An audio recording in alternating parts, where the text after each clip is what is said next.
Well, hey, how you doing? Welcome to Mark Levitt's What I'm Thinking, episode 17, Labor Day edition. Yep, while others are taking the day off, I'm here working hard. For you, the masses, that flock to my YouTube broadcast. So you're flocking? You best be flocking. Hear me? Okay. Anyway, what's been happening?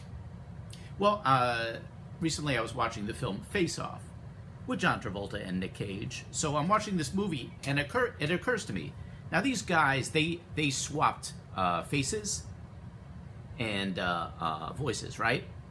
But they didn't swap bodies. So now the Nick Cage character slept with John Travolta's wife in the film.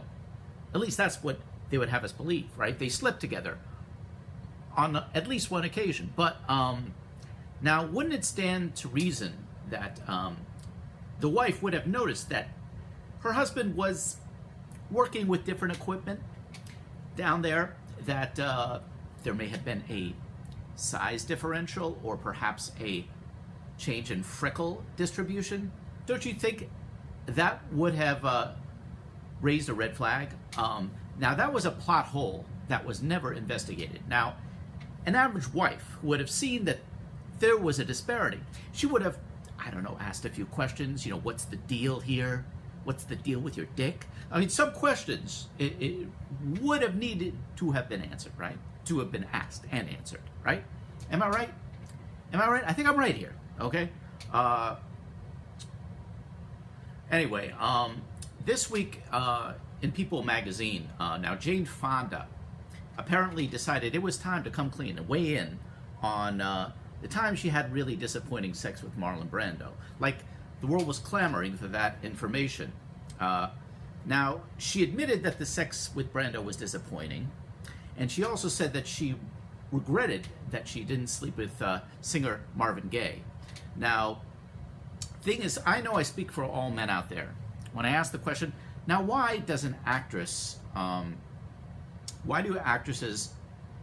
they have the common courtesy to talk about who they slept with or didn't sleep with when they were still young and attractive, right? Am I right? I mean, the last thing that we want to do is picture Jane Fonda, how she looks now, press and flesh with some of those younger celebrities.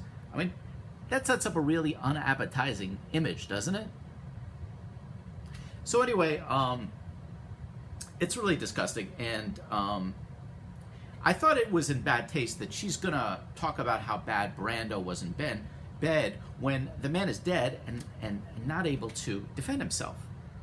You know, now if he's not here, right?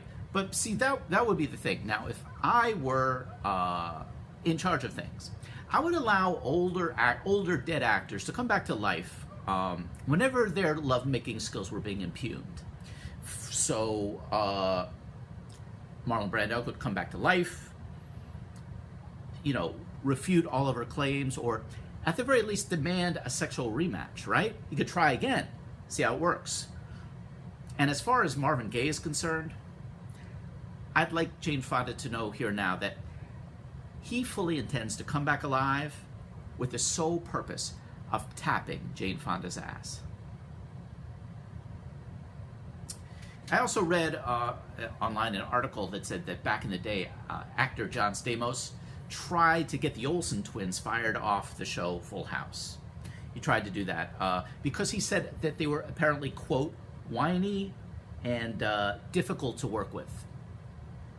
I mean, woe to the child that doesn't meet with the Stamos stamp of approval, am I right? I mean, and what do you think that meeting was like with Stamos and the show's producers? What do you think that played out like? He's like,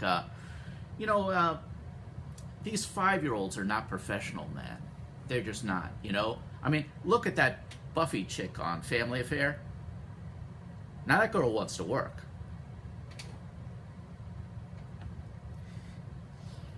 Now, before I finish the show today, I did want to address something that's been bothering me. It's hurt me very deeply. Now, as you the audience have been watching the show, today. You might have noticed that my my trusty hand puppet Murphys is not here.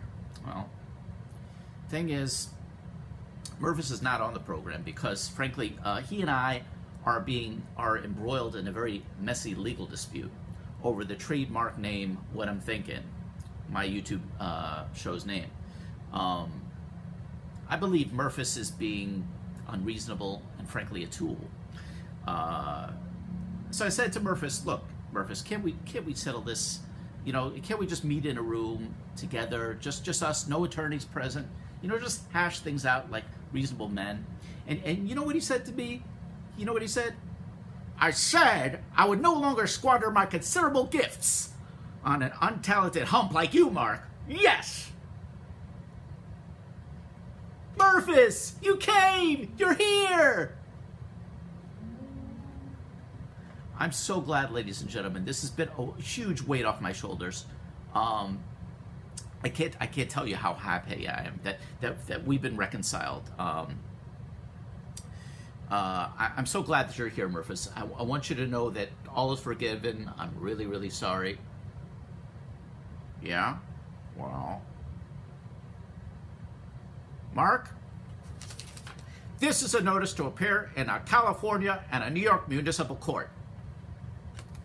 You've been served, scumbag! Wait a minute, Murphys. You're serving me papers? This is crazy. From now on, all correspondence will be through my attorney. Who's your attorney, Murphys? I think you've met Tweety Bird? Hello, Mark. I'm Murphys' attorney. Well, ladies and gentlemen, this is quite a development. Maybe it's good to end the show on this note. I've been your host, Mark Levitt. For Murphys, Tweety Bird. I hope you have a great Labor Day and continue to be safe. Check you later.